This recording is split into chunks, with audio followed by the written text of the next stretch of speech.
Good morning, students. In today's class, we are going to learn about structure and function of mitochondria and types of respiration. We are given the task of planning a new city. What are the list of necessities include? A medical care center, market area, garden, shopping center, educational institute, and so many of them in the list. Apart from these, proper supply of water and well designed sewage system. Are you missing something? For every house has to be functioning properly, don't you need power supply?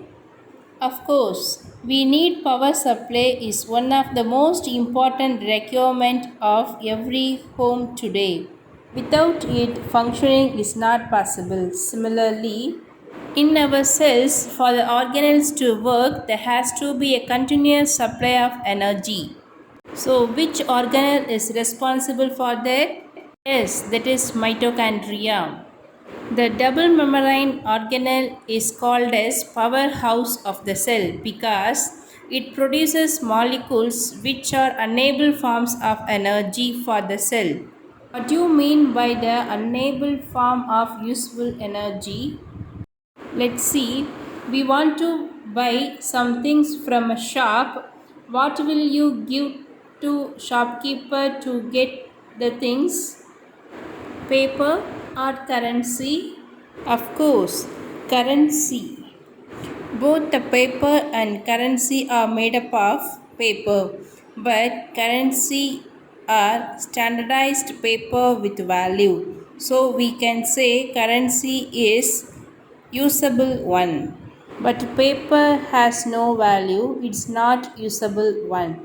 Similarly, the food we eat gives us energy. We know that the energy from the food is not usable form. The cell in mitochondria convert these energy molecules into usable energy molecules such as ATP.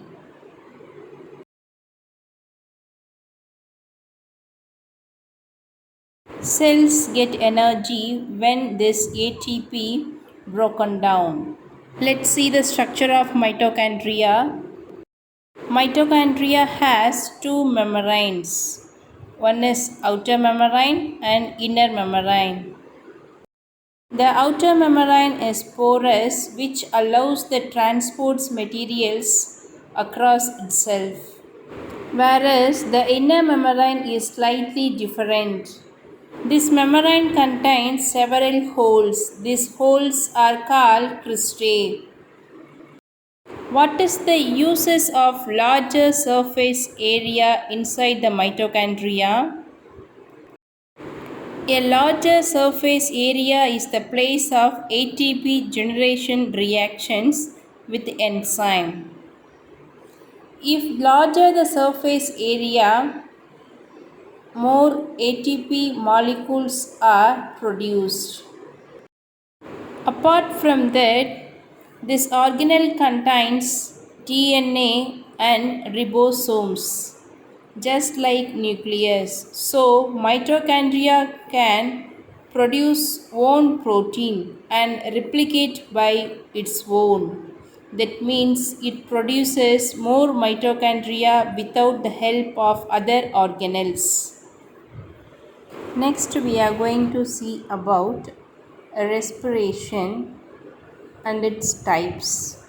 Our body needs energy to muscle contractions, growth, transmitting nerve impulse, active transport, maintaining a warm body temperature. This energy is provided by the process called respiration. Respiration takes place inside the cell with the help of mitochondria. Glucose is provided by a food and oxygen from breathing undergo chemical reaction inside the cell and produces carbon dioxide and water. In that process, energy is released. Glucose plus oxygen convert as carbon dioxide and water. This is called aerobic respiration. In the absence of oxygen, that means in the lack of oxygen, what will be happen in respiration process?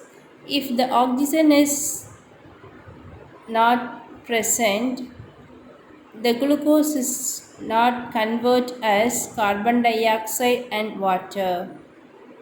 Instead of that, the glucose is directly converted to lactic acid. During this process, very little amount of energy we get.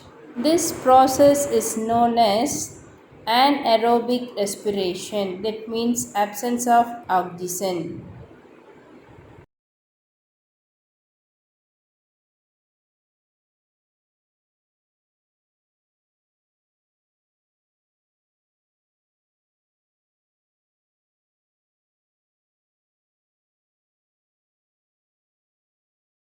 Let's differentiate aerobic and anaerobic respiration.